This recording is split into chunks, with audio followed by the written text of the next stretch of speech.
우리 좌우로 한번 인사 한번 나눌까요? 사랑합니다.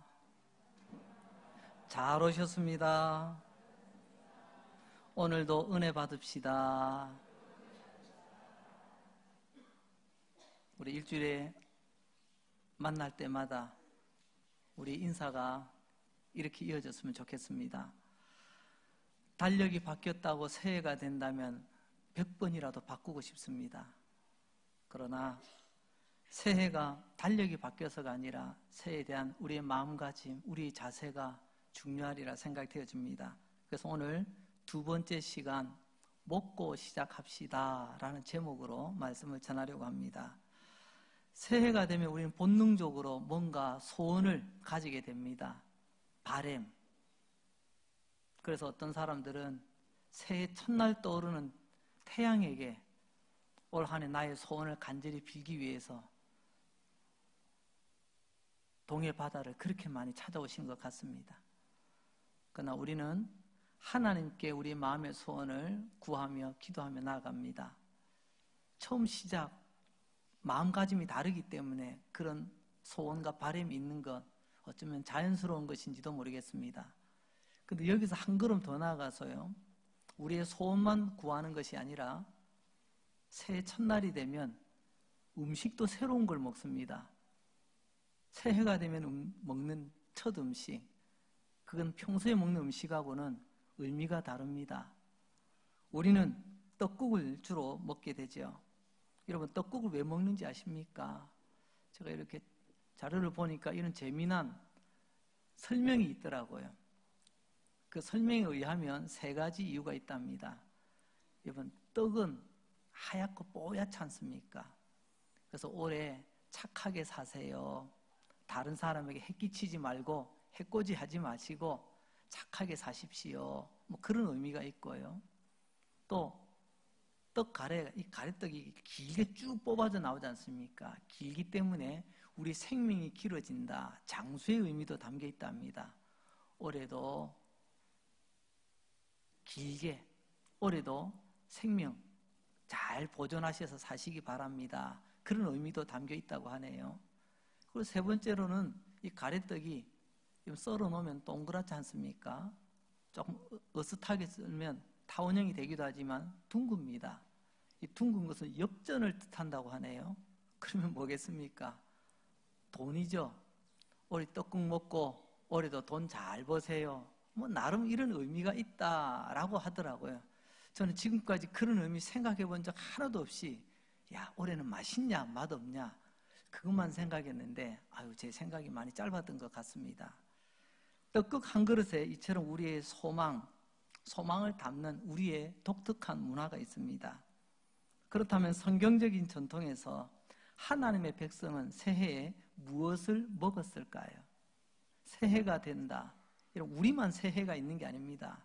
지난주에 우리가 살펴본 것처럼 이스라엘, 그 옛날 유대인들도요, 그들만의 새해가 따로 있었습니다. 그들은 그 새해가 있으니까 설날이 있겠지요. 그들의 설날, 소원만 비는 게 아니라 무엇을 먹었을까? 여기에 대한 답을 주는 힌트가 오늘 읽은 시편 1편 말씀입니다. 시편 1편은 시편 150편 전체의 시작이기도 하고 시편 150편 전체의 주제가 되는 말씀이기도 합니다. 그게 뭐냐면 복 있는 사람. 우리는 복 있는 사람이며 복 있는 사람답게 살라는 것입니다. 하나님 보시기에는 두 종류의 사람이 있습니다. 생물학적으로 남자와 여자 이런 구분이 아니라 오늘 시편 1편 말씀을 보면 두 종류의 사람을 세 가지로 대조하며 설명을 해주고 있습니다. 복 있는 사람이 있는가 하면 복 없는 사람이 있겠지요. 의인들이 있으면 악한 사람들도 있겠지요. 시냇가에 심은 나무가 맺는 열매와 같은 사람이 있는가 하면 바람에 날려가는 겨와 같은 사람도 있습니다. 크게 보면 두 종류입니다. 하나님 보시기에 이런 말씀, 그러면 시편 1편은 이런 사람도 있대, 저런 사람도 있대, 이렇게 끝나는 말씀이 아닙니다. 이 말씀은 여기서 하나를 더 우리에게 질문합니다. 그럼 너는 어떤 사람이냐? 복 있는 사람이냐? 복 없는 사람이냐? 너희는 의인의 길을 걸어가고 있냐? 악인의 길을 걸어가고 있냐? 너희는 열매를 맺는 삶을 살아가냐? 아니면 바람 부는 대로 날아가는 삶을 사냐? 하나님 그것을 우리에게 물어보고 계시다는 것입니다. 새해가 되면 우리는 어떻게 해야 될까요? 특히 성경적인 새해를 맞이하는 우리의 자세는 두 가지로 생각해 볼 수 있을 것 같습니다. 첫째는 한 해 동안 우리가 어떻게 출발할 것인가 다짐을 하는 거죠. 올해는 이랬으면 좋겠다, 이렇게 해야지, 나름의 다짐을 가집니다. 두 번째, 새해를 맞이하는 우리의 자세는요, 새해는 지난 세월을 판결받는 시간이라는 것을 잊으시면 안 됩니다. 올해 2020년이 이제 시작되어 달려가고 있지만 이 새해는 작년, 지금까지 달려왔던 지난날에 대한 판결을 가지고 출발한다는 것입니다. 우리에게는 그래서 마지막 새해가 있습니다. 새해가 해마다 돌아오는 게 아니에요. 언젠가는 우리에게 마지막 새해가 될 날이 있을 것입니다. 누군가에게는 그 마지막 새해가 천국이 되기도 하겠고, 누군가는 그 마지막 해가 지옥이 될 수도 있을 것입니다. 여러분, 이 모든 것에 하나님께서는 이렇게 우리에게 설명을 해주고 계십니다. 지난주에도 말씀드린 것처럼 구약의 백성들도 새해가 있었다고 했지 않습니까? 그들의 7째 달, 그들의 말로 우리는 정월이라고 하듯이 티슈리월, 그 7째 달 첫날이 우리로 말하면 설날이고요. 그런데 그 티슈리월 7째 날 그들로 하여금은 새해 첫 달 10일째가 되면 그때는 대속죄일이라 부릅니다. 성경에서 대속죄일이란 올해 하나님 앞에 우리의 모든 지나간 죄를 다 용서함 받고 해결받고 죄사함 받고 한 해를 달려간다라는 의미를 가지고 있습니다. 그래서 대속죄일은 우리로 말하면 섣달 금운날 하는 게 아니고 새해 첫 달 10일째 그들은 대속죄일을 가지게 됩니다. 하나님께서 지난날 우리의 모든 삶을 보시고 판결하시고 깨끗이 하나님께서 용서해 주시고 그거를 힘입어 달려간다는 거죠. 그리고 5일 뒤, 즉 티시리월, 그들로 말하면 새해 첫 달 15일이 되면 수장절이라는 절기가 있습니다. 수장절이 뭘까요? 곡식을 수확하여 저장한다는 것입니다. 우리말로 하자면 추수감사절이 되겠지요. 실제로 그들이 말하고 있는 티시리월은 우리 양력으로 치자면 9월 중순에서 10월 중순 사이에 걸려 있습니다. 그러다 보니 이때 그들은 곡식을 거두어 창고에 들이게 되는데요. 이게 곡식을 기르고 돌봐왔던 농부의 입장, 그 밭의 논의 주인의 입장에서 보자면 판결의 결과물이라는 것입니다. 무슨 말이냐고요? 1년 동안 밭에서 씨 뿌리고 잡초 뽑고 계속 돌보는 가운데 때가 되어 수확을 했는데 여러분 알곡은 창고로 들입니다. 그죠? 그런데 껍데기는요, 쭉정이는요 따로 모아서 불에 태워버리게 됩니다. 즉 수장절이라 곡식을 추수하고 어떤 것은 창고에 들이고 어떤 것은 밖에서 태운다. 이것은 곡식의 입장, 식물의 입장에서 보자면요 주인으로부터 판결받는 바로 그날입니다. 알곡은 창고로 들어가요. 그건 알곡이 아니면 껍데기는 밖에서 태워지게 된다는 거죠. 그렇습니다. 오늘 우리 새해도 이와 같을 것입니다. 우리의 새해, 하나님의 심판 앞에서 농부 앞에서 판단받는 곡식처럼 우리는 새해를 그저 올해 이렇게 달려가야지 그런 소원과 다짐과 바람만 있는 것이 아니라 지난 한 해 하나님 앞에서 나는 어떻게 살아왔는가를 잘 돌아보고 하나님의 알곡의 판단을 받으시는 그런 출발점이 바로 새해가 된다는 것입니다. 오늘 그 내용이 시편 1편 4절로 6절까지의 말씀을 보면 그 장면이 그대로 이어집니다. 조금 전에 드렸던 말씀을 염두에 두며 말씀을 다시 한번 보시기 바랍니다. 악인들은 그렇지 아니함이여 오직 바람에 나는 겨와 같도다. 주인이 보고 판단해 보니까 악인은 주인의 집에 들어올 수가 없어요. 그래서 바람을 불어보니까 다 날아가 버리더라는 것입니다. 그러므로 악인은 심판을 견디지 못하며 죄인들이 의인들의 모임에 들지 못하리로다. 무릇 의인들의 길은 여호와께서 인정하시나 악인들의 길은 망하리로다. 여러분, 이 판결이 있기 전까지, 조금 전까지는요, 똑같은 밭에서 똑같이 자랐습니다. 똑같은 시간 보내고 똑같이 태양을 빛을 받고 비를 맞고 주인의 돌보심을 받고, 하지만 주인이 판결하는 그 순간 이후부터는 완전히 다른 길을 걸어갑니다. 여러분, 알곡과 쭉정이가 그런 거예요. 악인과 의인이 그런 겁니다. 지금까지는 같이 있었던 것 같지만 하나님 새로 시작하실 때에는 그것을 걸러내십니다. 오늘 우리가 이 말씀을 돌아보며, 하나님, 나는 하나님 앞에서 바람에 날리는 겨와 같은 악인이 아니라 하나님의 곳간에 차곡차곡 쌓여지는 그런 알곡으로서 살아가길 원합니다. 부족한데도 하나님 알곡으로 봐주셔서 감사합니다. 그 마음 가지고 우리가 새해를 시작하게 되는 것입니다. 그래서 새해가 되면 우리는 두 가지를 생각해야 됩니다. 지난 한 해 지나온 걸음, 난 알곡으로 살았나 껍데기 쭉정이로 살았나. 여러분, 껍데기하고 알맹이하고 부피로만 따지자면 어떤 게 클까요?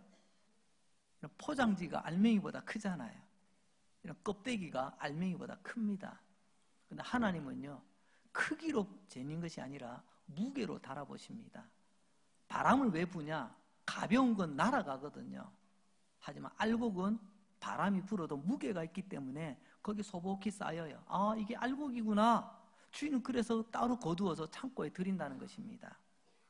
지난 세월 하나님 앞에서 날아갈 껍데기로 살았는지 아니면 하나님 앞에서 알곡으로 남아있는지 돌아보는 출발이 될 수 있기를 원합니다.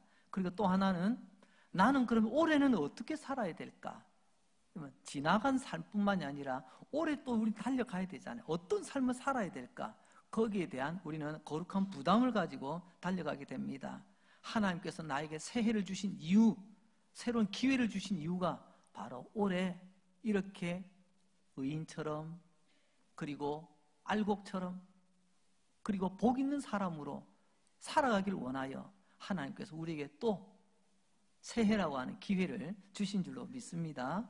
자, 그러면 우리가 어떻게 살면 복 있는 사람, 알곡처럼 살아갈 수 있게 되는 거죠?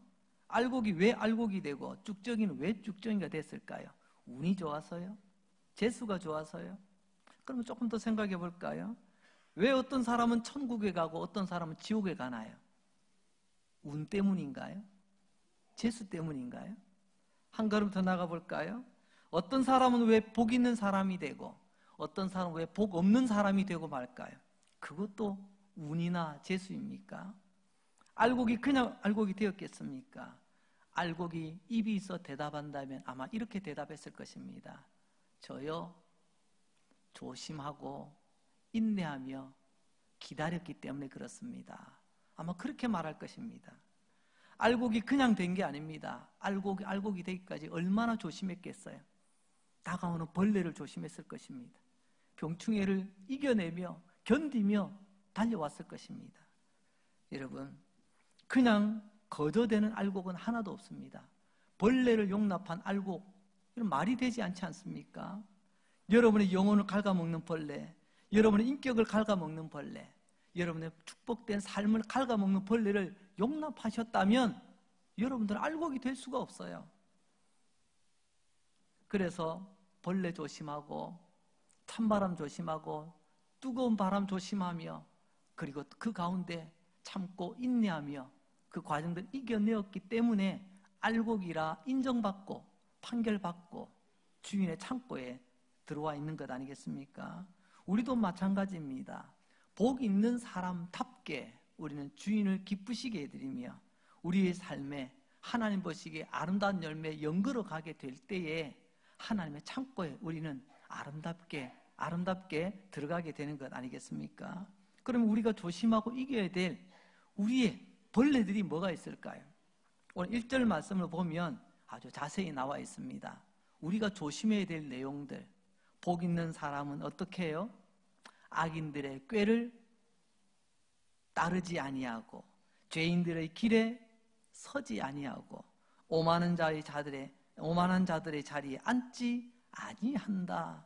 아니한다 세 군데에다가 조금 강조를 해놨어요. 이게 조심하는 겁니다. 이게 참고 견디며 인내하는 거예요. 복 있는 사람은 이렇게 조심성이 있습니다. 복 있는 사람은 이걸 견뎌냅니다. 이겨내는 거죠. 이것을 저는 조금 정리를 한번 해보았습니다. 조심해야 될 깐뿌기 삼총사라고 한번 불러보았습니다. 깐뿌기, 껍데기란 말입니다. 그냥 이렇게 보풀하기처럼 말입니다. 보기는 있어도 아무짝에도 쓸모없는 깐뿌기 삼총사 두 가지가 있습니다. 하나는 깐뿌기 삼총사 사람들이 있습니다. 오늘 말씀 보니까 첫째, 악인들이 나오네요. 여기서 말하는 악인들은요, 어쩌다 잘못할 실수한 그런 사람들을 말하는 게 아닙니다. 고의적입니다. 자기가 의도적으로 하나님을 대적하고 하나님을 조롱하고 하나님의 몸된 교회를 조롱하는 것, 하나님의 백성들을 조롱하는 것, 의도적인 바로 그 사람들을 우리는 악인이라고 말합니다. 바로 이런 악인들, 이런 벌레들은 조심하셔야 됩니다. 두 번째로는요, 누구죠? 죄인들입니다. 여기서 죄인도 마찬가지입니다. 실수를 말하는 게 아닙니다. 이는 습관적으로 반복되는 잘못된 행위를 하는 것을 죄인들의 길이라 그렇게 우리가 표현을 하지요. 여러분, 보니까 아닌 거 뻔히 아는데 뻔히 알면서도 우리가 남이가, 우리 친구 아이가 그러면서 같이 어울려 보세요. 같이 걸어갑니다. 그리고 세 번째, 교만한 사람들입니다. 교만 다른 것 아니죠. 교만, 오만, 거만 다 똘레똘레 친구들입니다. 이 공통점이 뭔 줄 아세요? 공통점은요, 교만한 사람 똑똑한 거 맞습니다. 거만한 사람 남보다 많이 가진 건 맞아요. 오만한 사람 여러분 남보다 잘생긴 건 맞습니다. 똑똑하고 많이 가지고 잘생긴 것은 맞아요. 근데 문제는 여러분 그 똑똑함과 그 가짐과 그 잘남으로 다른 사람을 어떻게 대하냐는 것입니다. 다른 사람을 아주 만만하게 봅니다. 이게 교만이에요. 교만은 따로 있는 게 아닙니다. 여러분 안 배워야 겸손해진다는 게 아니잖아요.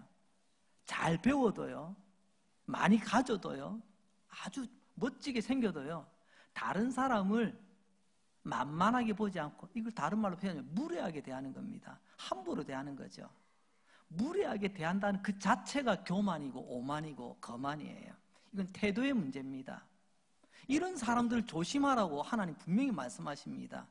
저는 목사이기 전에 하나님의 말씀대로 살아가는 하나님의 백성이기 때문에 저는 말씀대로 하려고 합니다. 저는 악한 사람, 죄인들, 교만한 사람 저는 가까이 하지 않으려고 합니다. 여러분 말씀대로 따라가시면 복 있는 열매 맺게 될 줄로 믿습니다. 그리고 여러분 여기서 한 걸음 더 나아가면 이분들이 가지고 있는 또 하나의 조심하고 또 우리가 이겨내야 될 깐뿌기 삼총사 행동이 나옵니다. 이 사람들의 행동이 나오죠. 조금 전에도 말씀드렸지만 악인들은요 행동 이전에 생각 자체가 삐뚤어졌어요. 이 꾀라는 게 삐뚤어진 생각이거든요. 이 정상적인 생각이 아닙니다. 참 희한하죠. 똑같은 건데 어떻게 그렇게 빼딱하게 볼 수 있을까요? 어떻게 굽어지게 볼 수 있을까요? 이미 그의 생각이 굽어졌기 때문에 바른 것을 볼 수 없고 바른 것을 판단할 수가 없는 그 사람들이 악한 사람의 꾀예요. 여러분 이런 사람 생각 나쁜 거 뻔히 알면서 동조하지 마시기 바랍니다. 나중에 나도 물듭니다. 나는 그래도 생각이 반듯해서 그나마 옆에 좀 도와줄 줄 알았죠. 나는 같이 구부러진다니까요. 두 번째로는요, 죄인들의 가는 길입니다. 죄인들이 걸어가는 길, 그 죄인들이 걸어가는 과정들을 말하는 거죠. 처음에는 그 사람이 맞다 싶어서 그냥 생각만 하고 있었어요. 근데 조금 있다 보니까 나도 모르게 그 사람 손잡고 가고 있습니다. 여러분, 그 걸음을 누가 이끌었나요? 내가 선택한 겁니다. 에덴 동산에서 아담과 하와가 선악과 여러분 뱀이 따서 입에다 넣어준 건 아니잖아요. 유혹하였지만 결국은 내가 스스로 결정하고 내가 손 내밀어 내가 따먹은 거예요. 죄인들의 길을 걸어가는 것 여러분 남 탓할 거 하나도 없습니다. 그 걸음 내가 선택한 거예요. 그리고 세 번째로는요, 오만한 자들의 자리에 앉는다. 이건 나쁜 습관을 말하는 거죠. 처음에는 아닌 줄 알았는데 시간이 반복되어 계속 그게 반복되다 보니까요, 그게 마치 그게 자연스러운 양 내 몸에 배어버렸어. 이런 묻은 것도 지우기 힘든데 이런 배어버린 것 빼기는 너무너무 힘든 거예요. 특히나 습관에 관한 것은요. 여러분, 좋은 습관을 가지고 달려가시길 바랍니다. 교회는 종교기관이 아니지 않습니까? 하나님 아버지를 모시는 거룩한 백성들이 모이는 곳이잖아요. 그런데 너 좋으면 나도 좋다. 우리 친구 아니가? 저는 이것을 정리를 해보니까 이렇게 되더라고요. 믿음의 사람은 진리를 따른 사람들입니다. 맞죠? 그러나 이런 사람들은요, 진리보다 의리를 따른 사람들입니다. 여러분, 종교인은 의리를 따릅니다. 그러나 신앙인은, 복 있는 사람은요, 의리보다 진리를 따르게 돼 있어요. 첫 단추 깨는 이야기 아시죠? 첫 번째 단추 하나 잘못 깨면요, 나머지는 열심은 내면 낼수록 다 삐뚤어집니다. 그래서 열심은요, 오래 하는 게 아니에요. 열심은요, 씩씩거린다고 열심이 아닙니다. 열심은 바르게 해야 되는 겁니다. 우리 신앙생활도 마찬가지입니다. 첫 단추가 잘못 깨어졌는데 내가 단추 밑에 몇 개 달았는 줄 알아? 내가 언제부터 달아왔는 줄 알아? 이거 아무 소용없어요. 첫 단추가 삐뚤어지면 나머지는 다 삐뚤어지게 되어 있습니다. 여러분, 우리의 삶도 그렇습니다. 첫 단추 잘못 끼웠는데 계속 끼우는 사람이 있어요. 이걸 우리는 고집 부린다, 그렇게 표현합니다. 여러분, 악인, 죄인, 오만한 사람 공통점이 다 고집이 만만치 않습니다. 여러분, 첫 단추가 잘못 끼워졌는데도 불구하고 그거를 고치기는커녕 그냥 내버려도 지금까지 그렇게 해왔어. 이걸 우리는 미련하다고 말합니다. 잠언은 이것을 굉장히 강조하고 있거든요. 잠언에서 말하는 미련한 사람은 어떤 사람인가 한번 볼까요? 잠언 1장 32절 말씀입니다. 하나님께서 우리에게 이렇게 말씀하십니다. 어리석은 자의 퇴보는 자기를 죽이며 미련한 자의 안일은 자기를 멸망시킨다. 누가 나를 죽인다고요? 자기 어리석은 고집이 자기를 망치는 거예요. 미련한 자의 안일, 괜찮아. 안일한 게 그거 아닙니까? 괜찮아. 지금까지 별일 없었는데 뭐 첫 단추 잘못 끼웠다 뭔 일 나겠어? 그렇게 그냥 내버려 둡니다. 고칠 생각하지 않고요. 그게 스스로를 망하게 하는 거죠. 여러분의 인격을, 여러분들의 믿음을, 여러분들의 관계를, 더 나아가서는 여러분들이 속해 있는 모든 공동체를 망치는 아주 해악의 행위가 되는 것입니다.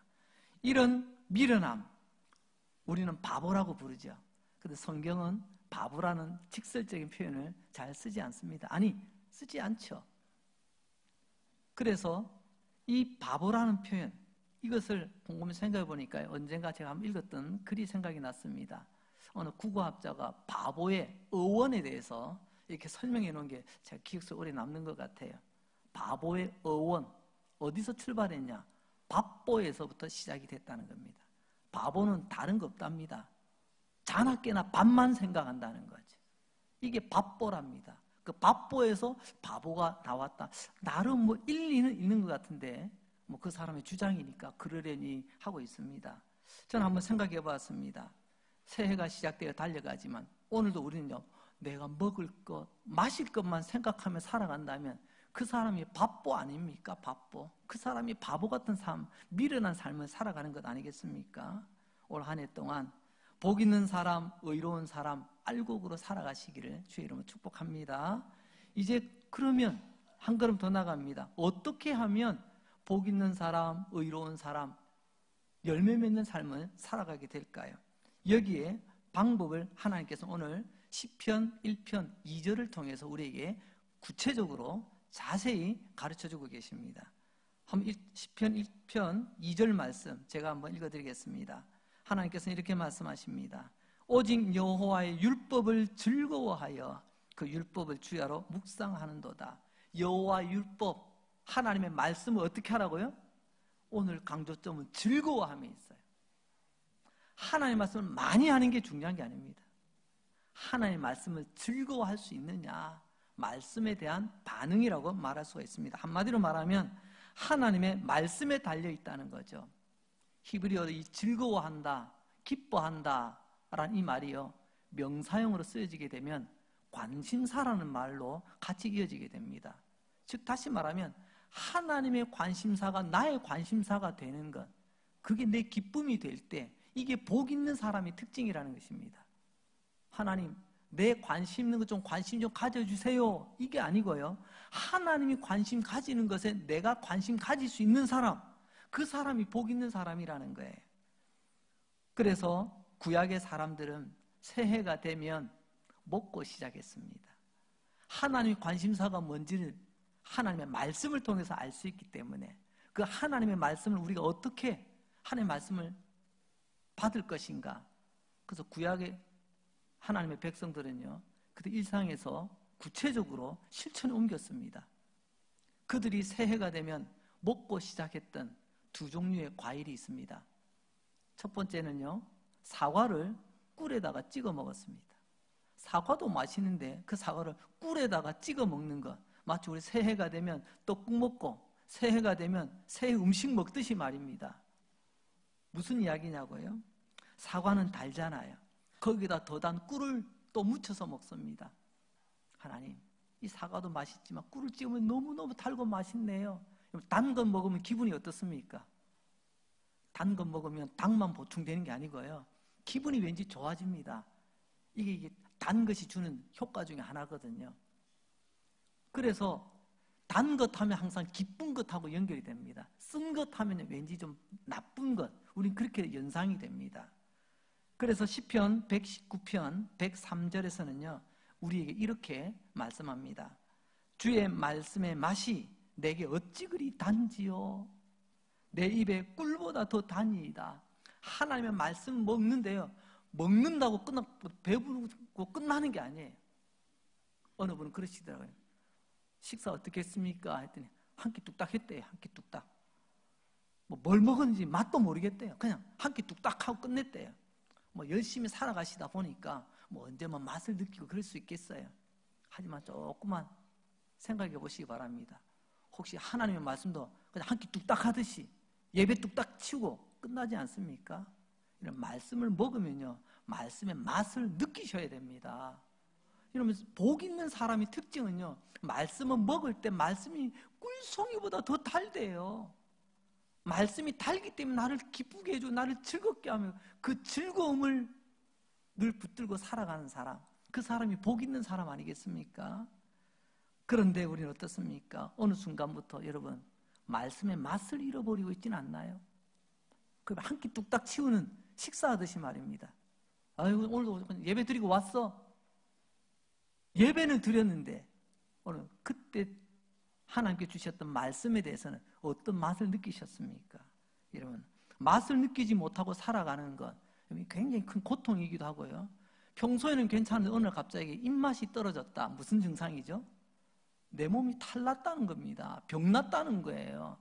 입맛을 잃을 정도면요, 그건 중증입니다. 여러분들이 몸에 입맛을 잃어버리고 뭔가 이상하면 어떻게 합니까? 당장 병원에 달려가잖아요. 피 뽑고 검사하고 난리를 치잖아요. 왜요? 이 몸뚱이 하나 고치려고 말입니다. 근데 내 영혼이 하나님 말씀의 맛을 잃어버린 지가 언젠데, 말씀의 맛도 모르고 그저 예배 와서 그냥 도장 한번 찍고 가는 것처럼, 이건 우리 믿음의 중병입니다. 중병. 오늘 하나님 말씀하시죠. 하나님의 말씀을 즐거워하라. 그래서 구약시대 이스라엘 백성들은요, 새해가 되면 사과를 꿀에다가 찍어 먹는 그런 그들 나름의 전통을 가지고 있더라는 것입니다. 사과가 좋고 꿀이 좋아서 이처럼 하나님의 말씀을 올해도 단 말씀으로 받겠습니다. 하나님의 말씀을 즐거워하겠습니다. 그런 믿음의 결단이라는 거죠. 두 번째 먹는 과일이 하나 있습니다. 그건 뭐냐면요, 석류예요. 석류. 석류가 뭐냐고요? 미녀들이 좋아하는 거 있잖아요. 미녀는 석류를 좋아한대나요? 글쎄 우리 성도님들 보니까 석류를 다들 좋아하시나 봅니다. 화나시네요. 왜 그들이 석류를 좋아할까요? 질문 하나 던져볼까요? 석류는 껍질이 안에 있는 알갱이를 먹거든요. 여러분, 석류 알갱이가 몇 개인 줄 아세요? 참고로 유대인들은 정확하게 압니다. 여러분들 석류 알갱이가 몇 개인 줄 아세요? 실질적인 정답은요, 그때 다르다는 겁니다. 이게 몇 개 더 있을 수도 있고 적게 있을 수도 있어요. 이거는 실질적인 방법이고요. 근데 제가 유대인들은 정확하게 안다고 했죠. 여러분, 우리는 무지개를 몇 가지 색깔이라고 이야기하죠? 우리는 7색깔이 기본이에요. 어때 우리 배웠고 보니까 또 그렇게 보여요. 그래서 여러분, 저 북유럽에 계절의 변화가 별로 없는 눈 속에서 있는 그런 사람들, 무지개 그리라면요, 색감이 우리보다 현저히 떨어집니다. 한 5개 정도만 그린대요. 그것도 색깔을 잘 찾아내는 거랍니다. 우리는 무지개 하면 7개, 이 숫자가 딱 연결이 되죠. 7색깔 무지개. 이건 우리 자연스러워요. 근데 우리는 석류는 몇 개 하면 우리는 알쏭달쏭합니다. 근데 유대인들은요, 석류는 몇 개 하면요, 정통 유대인은 딱 답이 나옵니다. 따라서 봅시다. 613개. 누구를 물어봐도 정확합니다. 이건요, 실제로 석류 안에 알갱이 613개라는 말이 아니에요. 석류를 까면 알갱이가 참 많이 있잖아요. 이 수많은 알갱이들처럼 하나님의 말씀, 그들로는 구약이겠죠. 구약에서 하나님께서 하라 명령하신 것과 하지 말라는 명령을 다 모아보니까요, 613가지더라는 거예요. 이제 좀 감이 오십니까? 왜 새해가 되면 석류를 먹고 시작했느냐? 하나님 말씀 한 구절 한 구절, 그 하나님의 말씀, 내가 새해 이 613개 석류 알갱이를 다 먹듯이 하나도 말씀 놓치지 않고 제가 잘 붙들고 가겠습니다. 이런 믿음의 결단이에요. 그들은 석류 먹고 새해를 시작했습니다. 석류 맛보고 시작한 게 아니고요, 613가지 하나님의 말씀은 어떤 말씀이든 저는 절대로 놓치지 않겠습니다. 반드시 이 말씀 붙들고 가겠습니다. 그래서 새해가 되면 석류 한 통을 1인당 하나씩 다 먹는 게 그들의 전통이라고 말합니다. 우리도 이런 좋은 전통을 좀 이어갔으면 좋겠다 하는 생각도 좀 들어요. 그런데 먹는 것만 있을까요? 먹지 않는 것도 있습니다. 아몬드는 먹지 않습니다. 아몬드. 살구씨같이 생겼잖아요. 왜요? 아몬드가 맛이 없어서가 아닙니다. 고소하고 얼마나 맛있는데요. 근데 아무리 고소해도요, 한 서너 개 입에 털어 넣어서 한번 드셔보세요. 먹다 보면 어떻게 됩니까? 기침이 나오고요, 목에 걸려가지고 들어가다가 도로 튀어나옵니다. 무슨 의미일까요? 하나님 말씀 먹다가 불편하다고 내가 뱉어내지 않겠습니다. 하나님 말씀 먹다가 불편하다고 나 퇴퇴 내뱉지 않겠습니다. 나름 의미를 가지고 있습니다. 오늘 시편 1편 말씀을 통해서 복 있는 사람, 의인, 열매 맺는 사람의 특징, 말씀에 달려있다. 그 말씀을 어떻게 하는데 우리는 살펴봤습니다. 새해 첫날부터 과거의 믿음의 사람은 그 맛있는 사과를, 그것도 꿀에다가 찍어서 하나님의 말씀 달콤하게 먹겠습니다. 말씀 먹을 때마다 단맛을 쪽쪽 빨아먹겠습니다. 그런 결단으로 시작했다는 거죠. 석류를 먹었습니다. 하나님의 말씀, 그 작은 한 구절 한 구절, 그 알갱이 하나하나 놓치지 않고 내 입에 톡톡 터뜨려가면서 다 먹겠습니다. 단 하나님의 말씀 먹을 때 저는 절대로 뱉어내지 않겠습니다. 우리 어떻습니까? 말씀 먹다가 목구멍 쭉 가면요, 불편하면 언제든지 우리는 내뱉을 준비가 다 돼 있지 않습니까? 올해는 뱉어내는 말씀 하나도 없는 은혜가 있기를 바랍니다. 이제 말씀을 정리합니다. 여러분, 조지 뮬러라고 하는 사람이 있죠. 그 사람은 이렇게 이야기합니다. 마귀의 모든 시험과 유혹은 결국 기도와 말씀에서 나를 멀어지게 만들고 포기하게 만든다. 마귀의 유혹은요, 결과를 보세요. 이게 마귀의 유혹인지 아닌지는요, 말씀과 가까이 하게 하는 것은 절대로 마귀의 유혹이 아닙니다. 우리를 연단하는 거죠, 연단. 여러분, 기도를 멀리하게, 기도의 자리를 멀리하면, 기도의 습관을 멀리하면, 기도의 흔적을 멀리하게 하는, 이거는 마귀의 유혹이에요. 어떤 이유를 대더라고요. 그래서 이걸 묶어서 우리는 뭐라고 하냐면 시험 들었다라고 말합니다. 이런 마귀의 시험 들면요, 반드시 말씀의 맛을 잃어버립니다. 그래서 말씀에 반응이 없어요. 그때는요, 심각하게 여러분 여기셔야 됩니다. 하나님, 제가 어쩌다가 이런 병에 들었습니까? 제가 어느 순간부터 말씀의 맛을 잃어버렸습니다. 하나님 말씀, 달고 오면 그 말씀, 꿀송이보다 더 단 말씀, 그 말씀 맛을 회복할 수 있도록 하나님 도와주세요. 나 좀 고쳐주세요. 이게 우리의 자세가 되어야 된다는 거죠. 기도의 자리, 기도의 기회, 기도의 시간, 기도의 줄 다 놓쳐도 편하지 않으니까 그저 하고 다닙니다. 지금 중병이 들어가지고 오늘 내일 하는데도 말입니다. 새해가 되면 먹고 시작하셔야 됩니다. 떡국 10그릇이 아니고요, 하나님 말씀의 맛을 회복할 수 있도록 하나님 말씀 한 구절이라도 한 알갱이나 놓치지 않겠다고 하는 그런 믿음의 다짐으로 새해 말씀 잘 먹고 출발하시는 저와 여러분 될 수 있길 바랍니다. 기도하겠습니다. 하나님 아버지, 감사합니다. 오늘 들을 수 있는 귀가 있는 사람들 다 듣게 하시고 깨닫게 하신 줄 믿고 감사합니다. 새해라고 하지만 지난 나의 삶이 어떻게 살았는가 돌아보는 시간이라고 말씀하셨습니다. 첫 단추 잘못 꿰면 나머지 아무리 열심히 깨어봐야, 오래 깨어봐야 헛수고임을 다시 한번 깨달았습니다. 오늘 이 하나님 말씀 잘 알아듣고 깨닫고 복 있는 사람답게 살아가게 하여 주시옵소서. 잃어버린 하나님 말씀 회복할 수 있도록 도와주시옵소서. 하나님 말씀 골라 먹는 것이 아니라 한 말씀도 놓치지 않겠노라 석류의 알갱이를 먹으며 다짐하였던 그 믿음의 아름다운 유산을 우리도 이어가게 하여 주시옵소서. 하나님 말씀 잘 먹고 출발하는 새해가 되기를 원하오며 예수님 이름으로 기도합니다. 아멘.